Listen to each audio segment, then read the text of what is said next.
What is going on, you guys? Welcome back to the channel and to another video.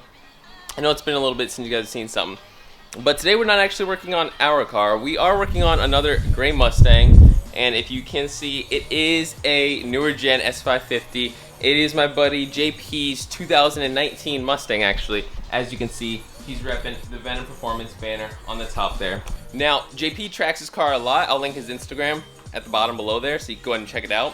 But basically, he's hitting the track this weekend. So what we're going to be doing is we're going to be getting the brake pads done, the oil change done, and we're going to be installing a pedal commander as well on his vehicle. So let's have a look. We know that the front brake pads and rotors are going to be changed, but we also are going to be taking a look at the rears. So you guys get to see exactly what goes into doing a brake job, basically, for the newer S550 Mustang. So let me go and get this set up for you, and then we get started.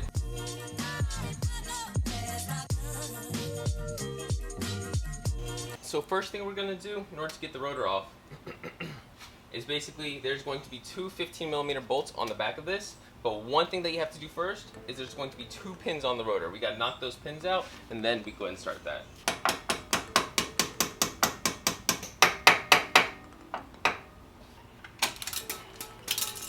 We got our first pin out, and then we also have the tensioner as well that came out with it. Basically, the pin slides into the caliper just like this, and it holds tension on it. That's what this tensioner is for. And then we have a second pin on here that we have to get out. The second pin is going to come out much easier because there's no tension on it now. Next, what we have to do is there's going to be a 13mm bolt on the back of this caliper. All we have to do now is just loosen that up, and it'll pop right out. We got that 13mm bolt out. We put that to the side, and now the bar is going to be tight in there, so we just gotta tap it, and then it should pop right out, and that's how we get our middle bar out.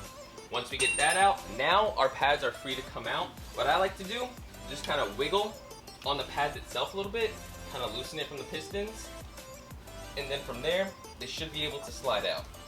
And now we got our pads out. As you can see, they're pretty low, especially since we're going to be hitting the track with them. So we put these to the side now. Since we got the first one out already, the second one comes out much easier. Now, what we're going to do now that these are out, we're going to get a bucket, and this is what's going to hold our caliper. There's going to be two bolts behind the caliper holding it in, two 15mm bolts we just got to loosen and take out.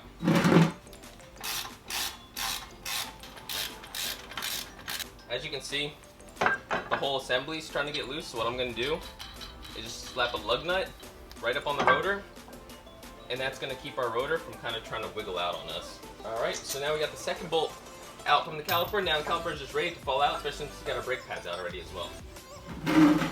Now we just set that off. There's going to be a 10mm bolt holding the brake line to the chassis. All you have to do is loosen that bolt, take some slack off your caliper there. Now that that's off, we can go ahead and take off our rotor here. Now, before we go ahead and install our our new rotor, what we're going to do is we're going to separate the pistons on the caliper, and let me show you how we're going to do that. I have this really neat tool. It's a caliper spreader, and basically all you do is you put this inside the piston or inside the caliper, and you crank it, and all it does is it spreads the caliper. It is literally the best tool you can buy for jobs like this, because all you have to do is really stick it inside the caliper. Now it's sitting in there. All we have to do, just slowly crank it. You want to go nice and slow. You don't want to crank it too fast because you are pushing the fluid back up through. So all we're doing here, just slowly cranking it. We're just going to keep cranking it until basically that happens. And that tells us that we have squeezed the pistons all the way back in to where they need to go. Now, since we're done with that part, now would be the time to go ahead and just slap your caliper back on and put in the pads. But since we're going to be swapping rotors as well, we are also going to be putting on our rotors too. Since these rotors are technically used, even though they have like 2,000 miles on them, we can still see the surface thrust sitting on top of the rotor. And basically what that surface thrust does is it kind of takes away from a solid mounting point from your wheel to the rotor. So what I like to do is just brush it off before putting on the wheel. Now that we went ahead and did that, we go ahead and push our caliper back on, put our lug nut on as well to hold our rotor. Now this is the easy part now.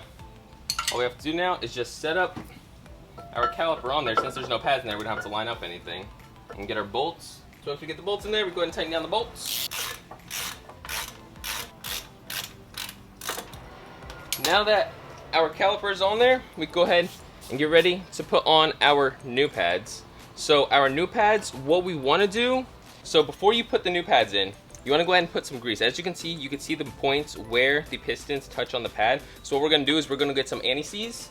We are getting some anti-seize lubricant. You could use really any type of grease or any type of lubricant. And we're just going to put it on those spots where we see those circles because it's where the pistons are touching. That's going to help us prevent a little bit of noise and vibration from the pads itself. Put it on just like so. Do the same thing with the next pad. Now that that's done, we can go ahead and just line up our pads and slip them into place. Got that one in. Our pads are in, and that's basically it. Now all we have to do, just put our pins back in that hold the pads into place. So once we get that in, we can hammer it back in. Now that that's in, we can just put our tensioner right back in. Before we do that, actually, don't forget to put this bar back in. This also adds tension to it, so slip this guy back in here and put our 13mm bolt right back into it as well. Now that that's back on, now we can put back in our tensioner. And this part's gonna be a little bit tricky. Where'd the other pin go? Because we have to put pressure on this tensioner while sliding the pin in as well. So first what we're going to do is we're going to start it here and hold pressure onto the tensioner until we get it in just enough. Now once it's sitting in there, all you have to do is tap it in and then it'll line itself back up. And there we have our rotor and our pads installed. So we're going to go ahead and do the same thing on the other side. While we're doing that, we're also going to drain the oil as well. Alright guys, so heading on to the rear now, we are going to be swapping out the pads and the rotors. So again, the first thing that we're actually going to do is just put a lug nut on the rotor because this guy is going to want to kind of wiggle off a little bit. But I'm going to show you guys a little trick as to push back in this piston. You are going to need a caliper tool for this one as well. This one doesn't actually just compress back in. It's not a Brembo pad. So this one is going to actually twist back in. I'll show you the tool that we'll be using. But first off, we're going to be using an 18mm, and that 18mm holds on the entire caliper itself. Now there's 4 different bolts. There's going to be 2 bolts that hold in the top part of the caliper, and then the 2 bolts that hold in the actual bracket for the caliper. So the 2 bolts that we're going to be getting is for the actual bracket, and that's to get off the rotor here. Now these are going to be extremely tight, so you might want to get a breaker bar or something that'll help you kind of break these loose. Working on jack stands like I am, what I like to do, lay down right here and just put all my body weight onto the bolt there, and that'll help break it loose just like that. Now if that one's loose, we're going to do the same thing with the bottom bolt here.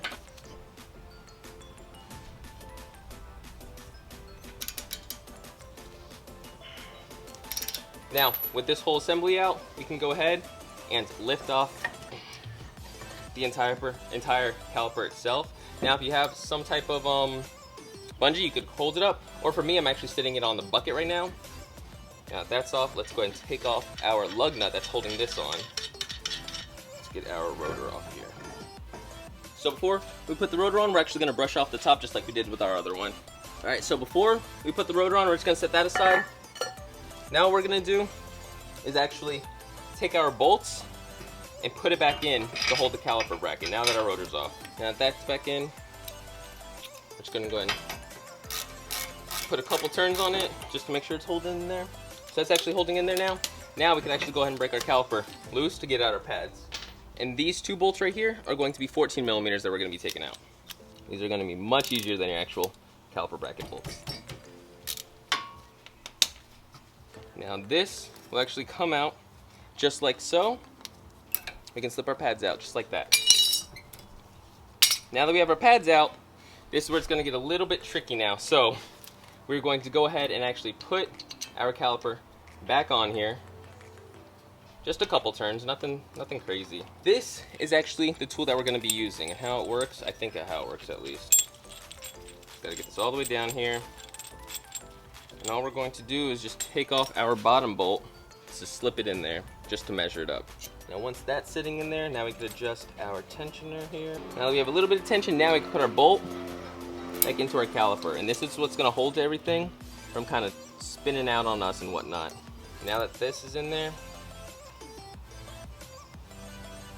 we're going to twist our caliper back in slowly.